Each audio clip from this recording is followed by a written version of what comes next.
కూడగల చందా పడితే ఇదే కూల్చేసుకుని ఇక్కడికి ఇదే ప్రభుత్వం నిర్లక్ష్యం. ఇప్పుడు నా ఇంటికి తీసుకోమో నా సమాన్ లేదు నన్ను బయట మొత్తం నా రేకులు ఇల్లు అన్ని కూల్చేస్తున్నాం. ఇక్కడ ఏ ఒక్కరికి వచ్చినా ప్రభుత్వం భావించాలి. గుండె ఆగిపోయి వచ్చిన మంది ఆగి చచ్చిపోయారు ప్రభుత్వం భరించాలి.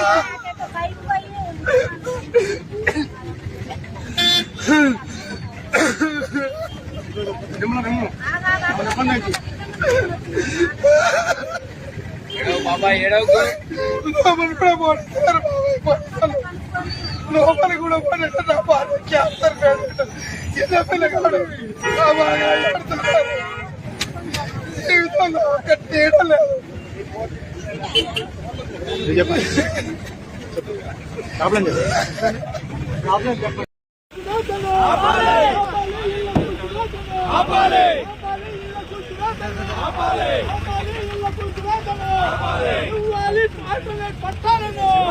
పేదలకు ఆల్టర్నేట్ పట్టాలను జిందాబాద్ జిందాబాద్ జిందాబాద్ జిందాబాద్ జిందాబాద్ జిందాబాద్ జిందాబాద్ కలెక్టర్ కార్యాలయం పక్కన ఇల్లు వేసుకొని గత అనేక సంవత్సరాల నుండి నిరుపేదలు జీవిస్తున్నారు. కాయ కష్టం చేసుకొని నిరుపేదలందరూ కూడా ఇల్లు నిర్మించుకొని భూదాన భూములలో నిర్మించుకొని జీవనం కొనసాగిస్తుంటే అత్యాలంతరంగా ఈ ప్రభుత్వం పేద ప్రజల ఇళ్లను కూల్చివేయడం అనేది దుర్మార్గపు చర్య.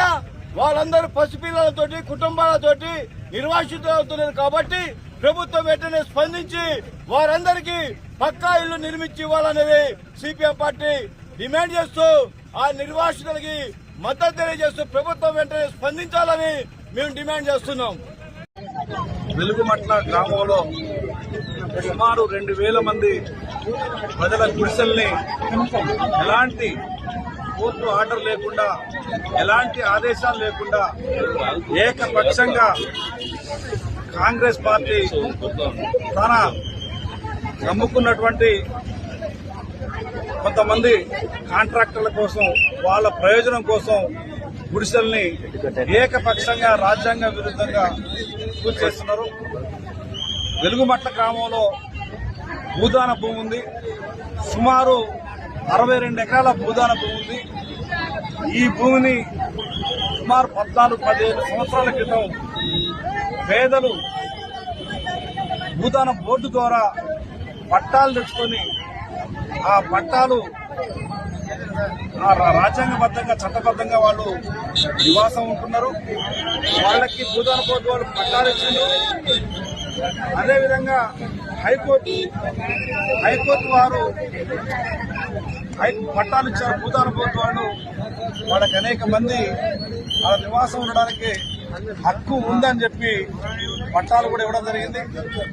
ఈ పట్టాలు ఇచ్చిన తర్వాత అనేక మంది వాళ్ళని ఇబ్బంది పెడతా ఉంటే, అనేక మంది ఆ భూమిని ఆక్రమించుకొని ఇబ్బంది పెడతా ఉంటే వాళ్ళు హైకోర్టుకి వెళ్లి హైకోర్టులో కూడా స్టే తెచ్చుకోవడం జరిగింది.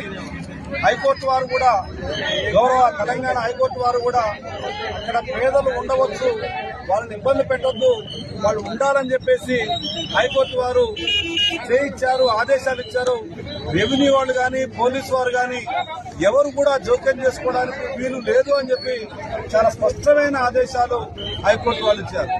అంతేకాదు హైకోర్టులో వాళ్ళకి నీళ్లు ఇవ్వండి, కరెంట్ ఇవ్వండి, వాళ్ళ చీకట్లో మగ్గొద్దు, వాళ్ళ చిన్న పిల్లలు ఉన్నారు, వాళ్ళకి స్కూల్ ఏర్పాటు చేయండి, హాస్పిటల్ ఏర్పాటు చేయండి, కరెంట్ ఇవ్వండి, నీళ్లు ఇవ్వండి అని చెప్పేసి కూడా హైకోర్టు వాళ్ళు ఆదేశాలు ఇచ్చారు.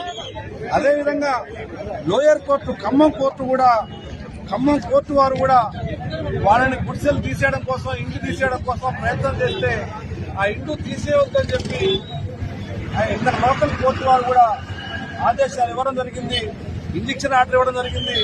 ఆ తర్వాత స్టేటస్ కో ఎట్లుందో అట్లా ఉంచండి భూమిని, ఆ గుడిసెలు గాని ఇండ్లు గాని వాటిని కూల్చొద్దు, వాళ్ళని డిస్టర్బ్ చేయొద్దు, అవి ఎట్లుండగా అట్లా ఉంచండి అని చెప్పేసి కూడా లోయర్ కోర్టు ఖమ్మం కోర్టు గౌరవ పీడీఎం గారు ఆదేశాలు ఇవ్వడం జరిగింది. మరి ఇన్ని ఆదేశాలు ఉన్నప్పటికీ ఇవాళ భూదాన యజ్ఞ బోర్డు వారు ఒరిజినల్ గా ఇచ్చినటువంటి పట్టాలు హైకోర్టు ఆదేశాలున్నాయి, భూదాన బోర్డు వాళ్ళు పట్టాలు ఇచ్చారు. అయినప్పటికీ వీటిని ఏకపక్షంగా ఎందుకు కూలుస్తా ఉన్నారో ఇవాళ అర్థం కావట్లేదు.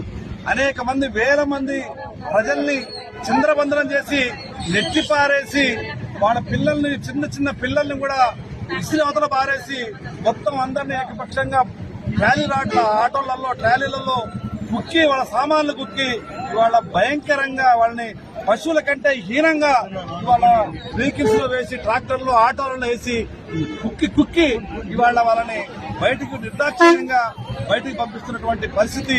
ఇవాళ భారతదేశంలో ఉన్నావా, ప్రజాస్వామ్యంలో ఉన్నావా, ప్రజలకు స్వేచ్ఛ ఉందా లేదా ఇవాళ అర్థమయ్యే పరిస్థితి లేదు.